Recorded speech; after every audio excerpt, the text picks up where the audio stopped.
Hi everyone. Today we are going to solve a practice set of Venn diagram. Here is our set.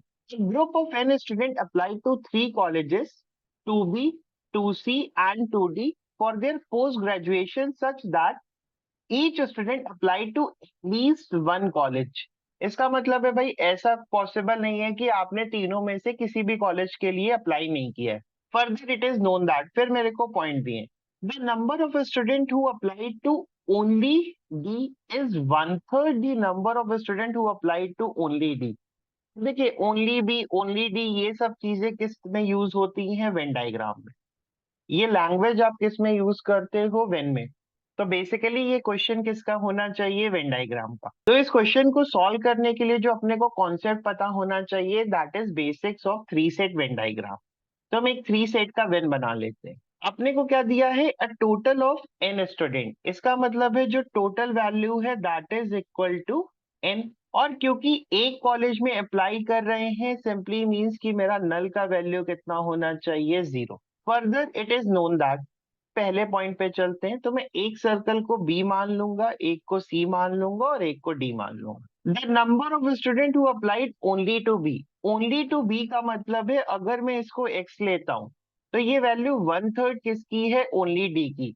तो only D का value कितना आना चाहिए? 3x. क्योंकि 3x का one third is x. The number of student who apply to exactly two college is same as the number of student who apply to only D. तो मेरे को दिया है एग्जैक्टली टू का वैल्यू कितना होना चाहिए? 3x. बिकॉज ओनली डी हमने कितना निकाला है? 3x. Third point, the number of student who apply to at least two colleges. At least two colleges का मतलब हो गया exactly two plus exactly is same as the number of student who apply to B. यहाँ पे only B नहीं दिया है तो इसका मतलब है exactly two plus exactly three का समेशन कितना आना चाहिए? B. That is this one. Last point, the number of student who applied to C is equal to number of student who applied only to B. Only to B का value x है simply means C में कितने लोगों ने apply किया होगा? x में. तो देखिए इतना डेटा इतना पॉइंट पढ़ने के बाद मेरे को समझना चाहिए कि अभी तक कोई भी नंबर यूज नहीं किया गया है. तो जो भी क्वेश्चन होंगे या तो वो क्वेश्चंस के थ्रू सॉल्व होंगे या कुछ ऐसा वैल्यू निकल रहा होगा जैसे 0 या कैन नॉट बी डिटरमाइन जिसके थ्रू मैं आंसर कर सकूं. तो एक बार क्वेश्चन चेक करते हैं. If exactly 100 student applied only to B. इसका मतलब है भाई एडिशनल इन्फो देना पड़ रहा है. How many student applied to all three colleges. देखो ऑल थ्री कॉलेज ये डायरेक्ट क्वेश्चन है. तो इसका आंसर या तो 0 होना चाहिए या can not be determined because 10-20 feasible option नहीं लग रहा है. What is the ratio of number of. क्योंकि रेशियो पूछा है तो ये शायद निकल रहा हो. विच of the following can be the number. अब कैन बी दी नंबर है इसका मतलब है मैं कुछ ना कुछ वैल्यू रख के निकाल सकता हूँ. तो इसके बाद मेरे को क्या करना है? मेरे को जो दो तीन पॉइंट दिए हैं उनके थ्रू ही सोचना चाहिए. देखिए मेरे को दिया है exactly two plus exactly three is equal to B. Exactly two मेरे को पता है 3x है.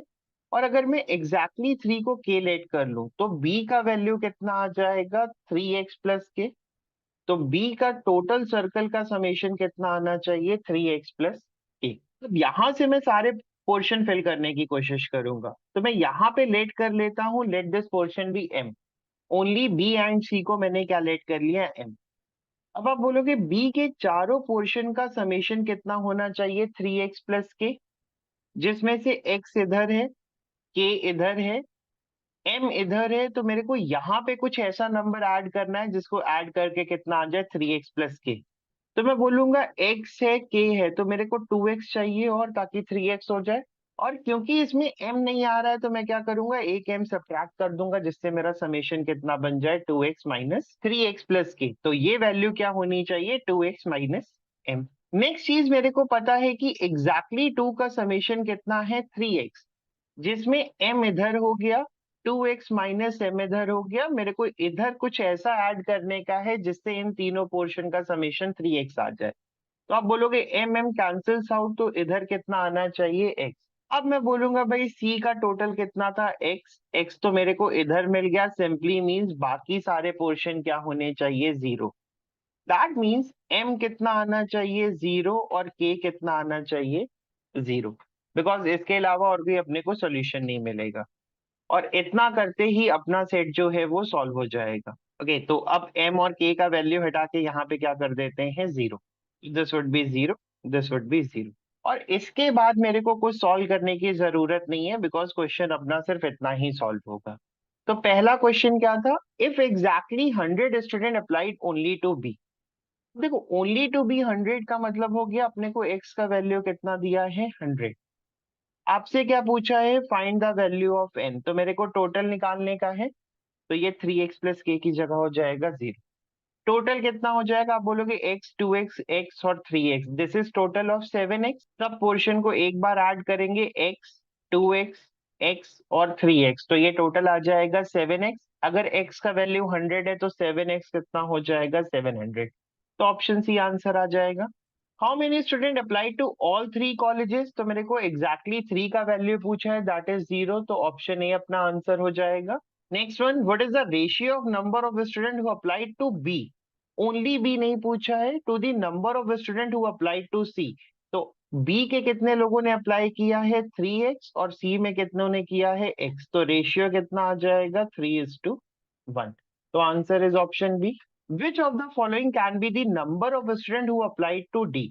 देखो नंबर ऑफ स्टूडेंट का मतलब है डी, टोटल कितना आ जाएगा, 2x, x और 3x, टोटल इज 6x। जो डी का वैल्यू है that should be a multiple of 6, तो 75 तो गलत है, 150 हो सकता है, 250 गलत है, आइदर 75 और 150 भी गलत है, तो करेक्ट आंसर क्या हो जाएगा, 150। अगर आपको वेन का बेसिक क्लियर है तो this would be an easy set. अगर आपको वेन का बेसिक नहीं क्लियर है तो मैं डिस्क्रिप्शन में लिंक ऐड कर दूंगा, प्लीज गो थ्रू दैट।